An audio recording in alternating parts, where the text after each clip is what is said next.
हिंद। चलिए आज हम लोग देखेंगे कि हैपेरिन और वारफेरिन में क्या डिफरेंट होता है, उसको हम लोग देखेंगे। तो सबसे पहले हम लोग देख लेते हैं हैपेरिन और जो क्या होता है कि आपका वारफेरिन, उसमें क्या क्या डिफ्रेंशिएट होता है और उसका एक्शन क्या होता है, ये हम लोग देखेंगे। तो चलिए स्टार्ट करते हैं। तो देखिएगा हिपैरिन हो गया और दूसरे साइड में देखिएगा इधर हो गया वारफेरिन। वारफेरिन अब ये देखिए, ये दोनों के दोनों जो है, ये हैपेरिन हो गया चाहे वारफेरिन हो गया, ये दोनों के दोनों ड्रग्स हैं। ठीक है, क्या है? ड्रग्स है। ड्रग्स यानी दवा है। दोनों के दोनों क्या है? दवा है। हैपेरिन हो गया चाहे वो वारफेरिन हो गया, दोनों के दोनों क्या है? ड्रग्स है। अब यहाँ पर दिखेगा जो हम यहाँ पर दिखा रहे हैं, चाहे वो ये हैपेरिन हो गया, इससे हैपेरिन दिखा रहे हैं और डब्ल्यू से हुआ वारफेरिन। ये दोनों क्या करता है? तो देखिए, ये देखिए VTE, यानी हमने आपको पिछले वीडियो में बताया कि VTE क्या होता है। तो वीनस थ्रोम्बो इम्बोलीज, इसमें इसका यूज होता है। दूसरा क्या? पल्मोनरी इम्बोलीज में इसका यूज होता है। इसके अलावा और क्या होता है? आर्टियल फिब्रिलेशन में भी होता है, चाहे वो हैपेरिन हो चाहे वारफेरिन हो। VTE में हो गया, पल्मोनरी इम्बोलिज्म में भी हो गया, AF यानी आर्टियल फिब्रिलेशन में भी इसका क्या होता है? इस ड्रग्स का इस्तेमाल होता है। और किसमें होता है? तो इसमें देखिएगा DVT। क्या होता है DVT? तो डीप वैन थ्रोम्बोसिस में भी क्या होता है? ये ड्रग्स दिया जाता है। चाहे तो आप क्या दे सकते हैं, या तो हैपेरिन दे सकते हैं या वारफेरिन दे सकते हैं। अभी दोनों में हम लोग डिफ्रेंशिएट करेंगे कि दोनों का एक्शन क्या है और इसमें क्या डिफरेंट है, वो हम इसमें देखने वाले हैं। तो सबसे पहले इसमें देखेंगे कि ये जो हैपेरिन है, हैपेरिन में कौन कौन सा ड्रग्स यानी दवा जो होता है, जैसे आपका हो गया फोंडा पेरिनॉक्स हो गया, फोंडा पेरिनॉक्स। और क्या होता है? इड्रा पेरिनॉक्स। और क्या होता है? इक्सोनापेरिन होता है, एक्सोनापेरिन। और डेल्टेपेरिन हो गया, डेल्टेपेरिन। ये आपका मेडिसिन हो गया, ये दवा आपको मिलेगा हैपेरिन में। देखिएगा तो फोंडा पेरिनॉक्स, इडापेरिनॉक्स हो गया, एक्सोनापेरिन हो गया और डेल्टेपेरिन। अब इसमें देखिएगा कौन कौन होता है मेडिसिन में। तो देखिएगा तो ये क्या करता है? तो कोमोरिन हो गया, कोमोरिन में होता है एक। दूसरा जो हो गया कोमोडीन हो गया। और तीसरा में देखिएगा तो डी कोमोरोल हो गया, डी कोमोरोल। तो कौन सा? कोमोरिन, कोमोडीन हो गया और डी कोमेरोल हो गया, डी कोमेरोल हो गया। तो ये चीज़ हो गया, ये क्या हो गया? दवा के रूप में हो गया, यानी कोमेरिन हो गया, कोमेडीन हो गया और डी कोमेरोल हो गया। और इसमें फोंडा पेरिनॉक्स, इड्रा पेरिनॉक्स हो गया, एक्सोपेरिनॉक्स और डेल्टा पेरी पेरिन हो गया और डेल्टा पेरिन होता है। ये चीज़ पहला हो गया। दूसरा देखिएगा, और एक चीज़ और इसमें ध्यान दीजिए, हैपेरिन हो चाहे वारफेरिन हो, बेसिकली जो है ध्यान दीजिएगा, जो हैपेरिन होता है, हैपेरिन में अगर मान लीजिए आपका ज्वाइंट का ऑपरेशन कराना है तो उस समय हम लोग क्या करते हैं? हैपेरिन देते हैं। ज्वाइंट हो गया, या हमारा जो हार्ट सर्जरी है, हार्ट सर्जरी में, या आर्टियल फिब्रिलेशन हो गया, चाहे हम लोग क्या करते हैं? एंजियोप्लास्टी कराते हैं। क्या कराते हैं? एंजियोप्लास्टी। क्या होता है एंजियोप्लास्टी? तो हमारे जो ब्लड वेसल होता है, ब्लड वेसल में हम बताए थे कि जो प्लेक्यू होता है, जो क्या होता है, वो प्लेक्यू क्या करता है कि जो ब्लड का जो सर्कुलेशन होता है उसको धीमा कर देता है, प्लेक्यू। तो एंडियो जो प्लास्टी होता है, उस एंडियोप्लास्टी में क्या किया जाता है? जो प्लेक्यू होता है वहाँ पर जो क्या होता है, वो जो प्लेक्यू वाला हिस्सा होता है वहाँ पर जो क्या होता है, एक मशीन के थ्रू क्या किया जाता है, उसको एक तरह से दबाया जाता है, जिससे क्या हो कि ब्लड का सर्कुलेशन क्या हो, एकदम रैपिडली हो। इसके लिए होता है एंजियोप्लास्टी कराते हैं। एंजियोप्लास्टी यानी वहाँ पर जो प्लेक्यू, जो आपका जो फैटी जो है जमा हो जाता है, जिस वजह से क्या होता है, ब्लड का जो सर्कुलेशन थोड़ा धीमा हो जाता है, तो उसके लिए एंजियोप्लास्टी कराया जाता है। ये चीज़ हो गया। फिर इसमें देखिएगा डायलिसिस हो गया।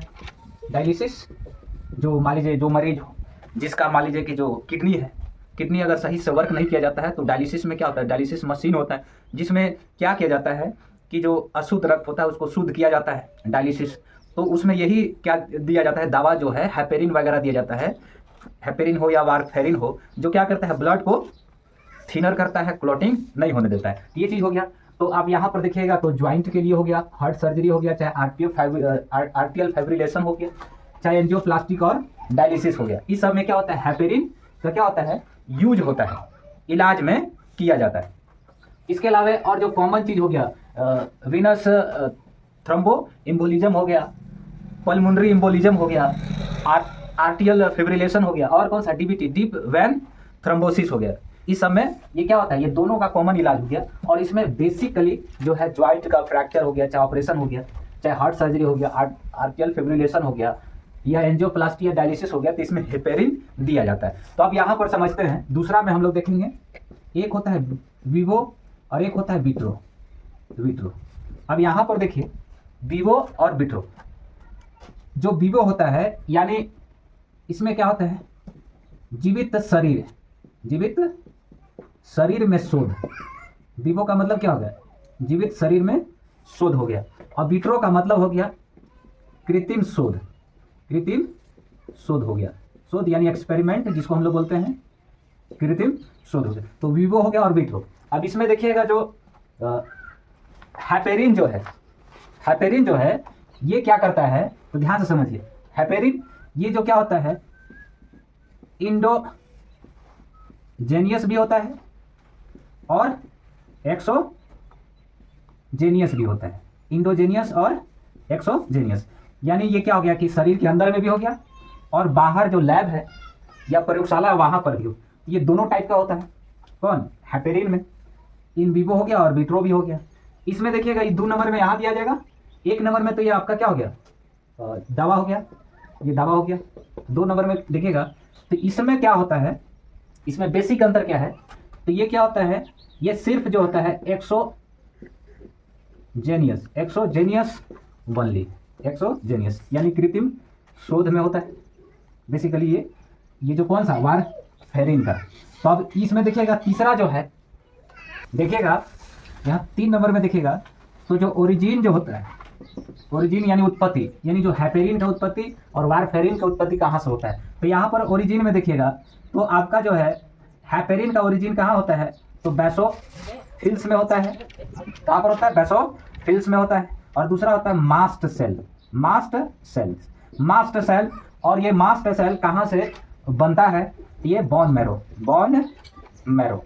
कहाँ से बनेगा, बोन मैरो। तो बोन मैरो से ही क्या होता है, मास्ट सेल का ये क्या होता है, ये निर्माण होता है। और हेपेरिन जो है ये वाला, ये मास्ट सेल। और दूसरा जो क्या होता है बेसोफिल से क्या होता है, इसका ओरिजिन होता है। तीसरा में यहाँ पर देखिएगा इसमें इसका ओरिजिन कहाँ होता है, तो प्लांट में होता है। क्या होगा, प्लांट में होता है। अब ये क्या होता है, अब इसमें देखिएगा चौथा नंबर में देखिएगा तो mechanism of action, mechanism of action.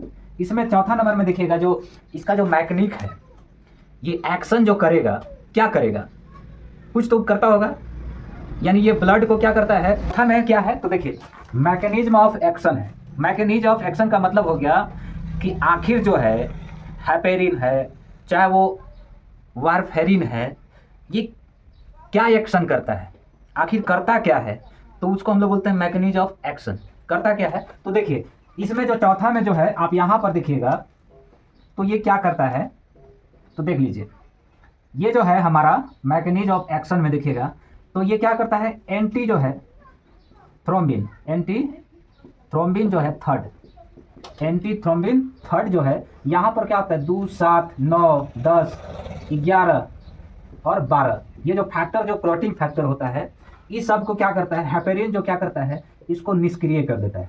क्या कर देता है, निष्क्रिय कर देता है। तो ये मैकेनिज्म ऑफ एक्शन होता है। यानी एंटी थ्रोम्बिन थर्ड जो होता है 2, 7, 9, 10, 11 और 12 इसको क्या कर देता है, निष्क्रिय कर देता है। क्या कर देता है, निष्क्रिय कर देता है। अब ये क्या करता है, अब इसमें देखिएगा जो वारफेरिन है, वारफेरिन में क्या होता है, तो चौथा नंबर में देखिएगा वारफेरिन में, तो यहाँ पर देखिएगा तो क्या चीज़ है कि ये क्या करता है हमारा जो ये तो तीसरा हेपेरिन में देखिएगा मैकेनिज्म ऑफ एक्शन में ये क्या करता है, एंटी थ्रोम्बिन थर्ड जो होता है 2, 7, 9, 10, 11 जो है इसको निष्क्रिय कर देता है।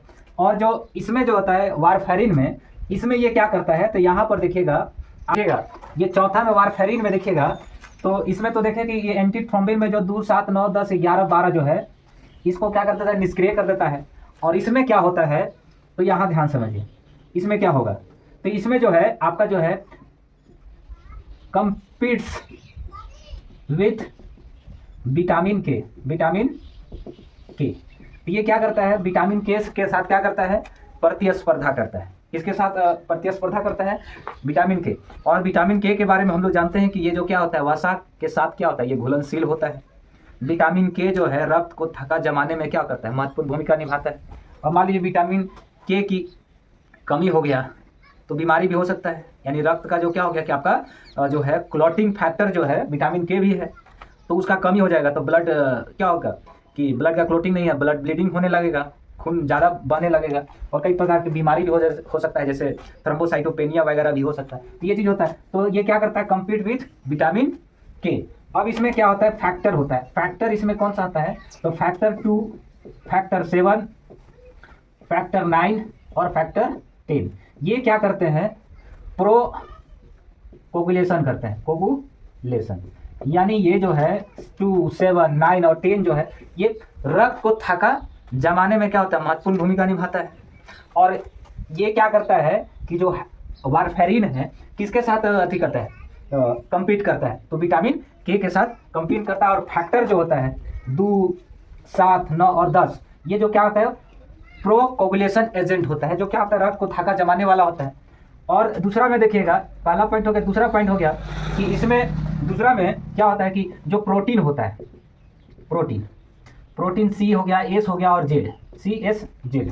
और ये क्या करता है, ये प्रो कोगुलेशन कर रहा है और ये क्या करता है, एंटी कोगुलेशन करता है, एंटी कोगुलेशन, यानी ये क्या होता है, रक्त को थका जमाने वाला फैक्टर हो गया। और प्रोटीन CSZ जो होता है एंटी कोगुलेशन का काम करता है। तो इसको क्या होता है, रेगुलेशन करता है कौन, विटामिन के करता है। तो ये चीज़ हो गया। आप इसमें क्या क्या चीज़ देखें, 4 मुख्य पॉइंट यहाँ पर देखें कि यहाँ पर देखिए हेपेरिन और वारफेरिन दोनों के दोनों ड्रग्स हैं।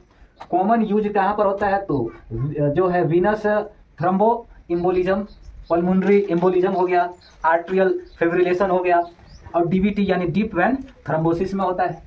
बेसिक जो है इसमें हेपेरिन में देखिएगा, जब बड़े बड़े जो ऑपरेशन होते हैं उसमें हेपेरिन दिया जाता है, जैसे ज्वाइंट का हो गया, हार्ट सर्जरी हो गया, या आर्ट्रियल फिब्रिलेशन हो गया, या एंजियोप्लास्टी और डायलिसिस, इसमें क्या होता है, हेपेरिन ड्रग्स दिया जाता है।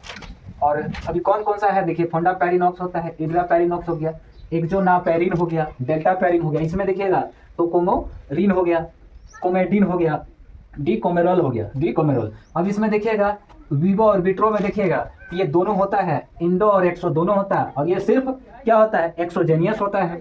इसका ओरिजिन जो है, हेपेरिन का ओरिजिन देखिएगा तो बेसोफिल और मास्ट कोशिका में होता है, और इसका देखिएगा तो प्लांट में, किसमें, प्लांट में। मैकेनिज्म ऑफ एक्शन में देखिएगा तो ये क्या होता है, एंटी थ्रोम्बिन थर्ड जो होता है, जिसमें 2, 7, 9, 10, 11, 12 जो होता है, जो क्लॉटिंग फैक्टर होता है, इसको क्या करता है, इनएक्टिवेट यानी निष्क्रिय कर देता है। और इसमें यहाँ पर क्या होता है, ये क्या करता है, हेपेरिन वारफेरिन जो होता है ये कम्पीट विथ विटामिन के से कम्पीट करता है, जिसमें फैक्टर 2, 7, 9 और 10 जो है, जो क्या होता है, क्लोटिंग के क्या होता है, फैक्टर होते हैं। और प्रोटीन CSZ जो है ये क्या करता है, एंटी कोगुलेशन करने का काम करता है।